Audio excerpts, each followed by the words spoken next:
Hello guys, welcome back to my channel. As you may have noticed, it has been a long time since I have filmed a recipe video, so I am so exceptionally sorry for that. Without going into too much detail, I've had a lot going on and quite frankly I just haven't had the time to film. So I'm here, I'm going to be filming a delicious apple and cinnamon muffin recipe for you today. So let's get into it. We're going to start by making our muffin crumble. So what we're going to do is before I start, as always, all of the ingredients and the quantities will be in the description box below. But let's get into it. So we have our dark brown sugar that we're going to add to our bowl here. Then alongside that we have some caster sugar, we have some flour and a teaspoon of cinnamon that we're going to add into the bowl. And then we also have some melted butter. Now I say melted butter, but like also softened melted butter. So like there's still clumps of softened butter in there, but it's not fully melted, but it's also not fully softened. What we're going to do is we're going to add that in there.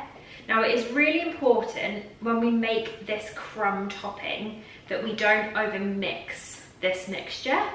Now that is purely so that it doesn't go into like a paste almost. It's going to sit on top of the cupcakes. It's going to be, sorry, not cupcakes, muffins. It's going to be almost like a crumbly kind of topping that we want.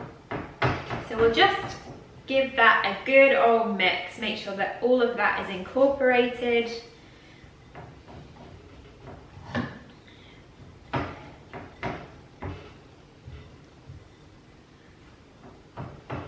Like so. So I've kind of got like chunks of small crumbs and chunks of big crumbs, which is exactly what I want. So we're going to pop this to the side and then we're going to grab all of our other ingredients for the actual muffin recipe. Alright guys, now we are ready. Our crumb is crumbing over there. We have our oven preheating at 180 degrees Celsius on fan bake in the background. So apologies if you can hear that, but now it is time to make the actual muffin recipe. Now it's really simple. All you're going to need is an electric beater, a hand whisk if you have one, otherwise you can use KitchenAid, or a mechanical mixer. But first off, what we're going to do is we're going to add our softened butter into our bowl. And it is really important that this is softened so it's a lot easier for the mixer to beat. Then we are going to add our sugars. Now we have a dark brown sugar and a caster sugar that we're going to add in. And then we're going to give this a good old beat until it is somewhat creamy. Okie dokie. And now that that has somewhat come together, I've creamed it, but I haven't creamed it to the point where it's gone lighter in colour. But just until everything is mixed thoroughly. I'm kind of playing with fire here with my mixer. I've got it attached to a extension cord and I am a bit conscious about that because I don't want it to fall. But anyway, next up we're going to add 2 large eggs. So in, there you go.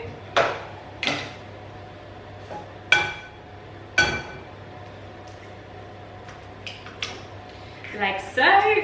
Then we're going to go back in with the beater and incorporate all of that.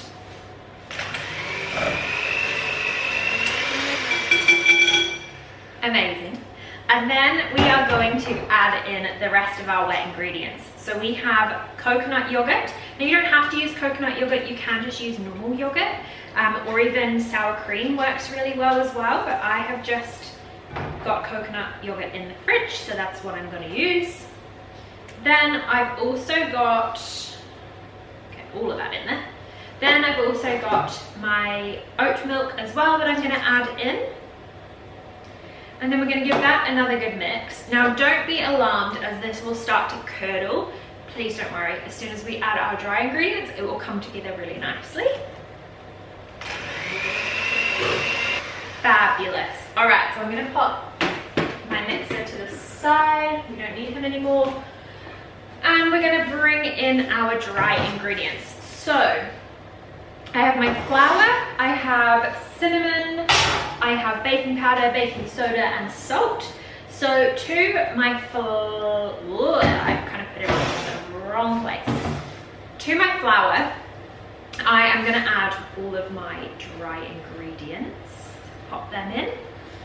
And then we're gonna pop in all of that into our big bowl. And then we're just gonna really, really gently fold this in. Now it's really important with muffin mixture that you don't overwork the batter.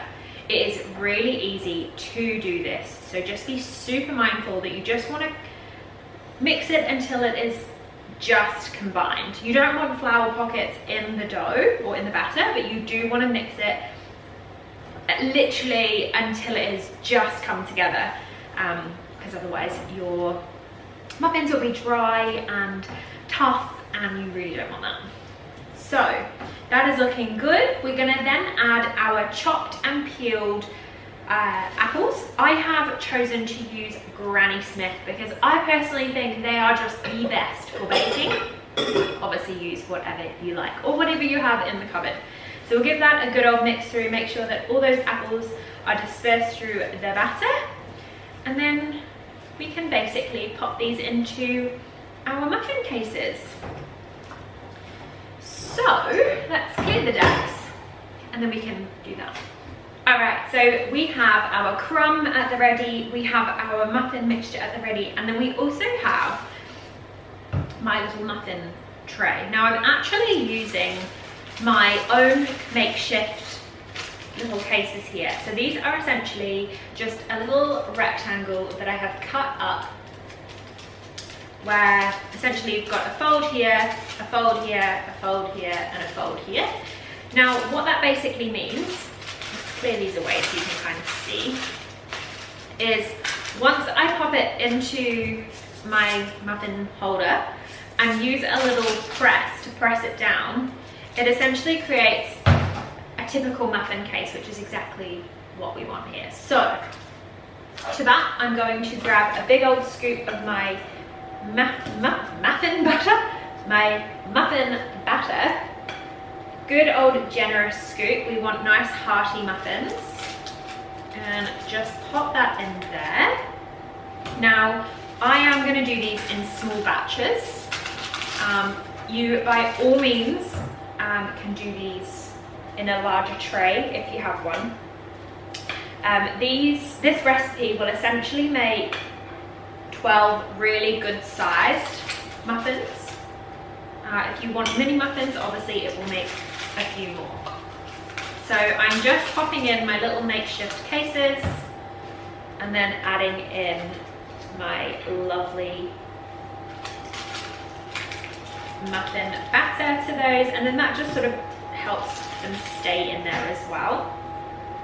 Now, before we pop these into the oven, we can't forget about our delicious crumb. So we're not going to spread it all over the counter because that's not what we want, but we're just going to literally dust it over the tops of these muffins. Now we don't want to be too heavy-handed, but we also don't want to be too stingy either. So just a good old I'd say a good old spoonful really, about a tablespoon on top of each muffin, like so. And then we're going to pop these into the oven for roughly around 25 minutes until they spring back nicely on the top. So we'll see you in a bit.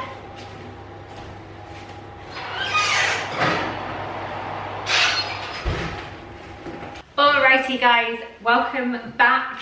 Our lovely, delicious apple and cinnamon muffins have come out of the oven. They have cooled down. They smell absolutely incredible. The whole house just smells glorious. If you want to get on those wintry vibes, autumny vibes, bake these. They're so, so yummy. All right, let's obviously try one. So they're super, super soft. Oh my gosh, yum. Yum, guys. The crumble on the top is just super crumbly. The actual muffin itself is super springy. Yum, yum, yum. Mmm. Mmm. They are so good. That crumb on the top, delicious. Yum, yum, yum. Well guys, I'm gonna go and take one of these, have a cup of tea and chill out. I hope you enjoyed today's video. If you did, please be sure to give it a nice thumbs up and maybe a lovely little comment in the comments section below, that'd be lovely. Also, if you want or have anything in mind that you want me to bake, please let me know.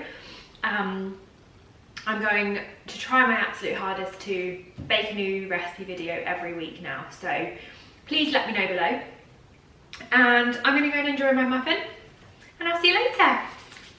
Bye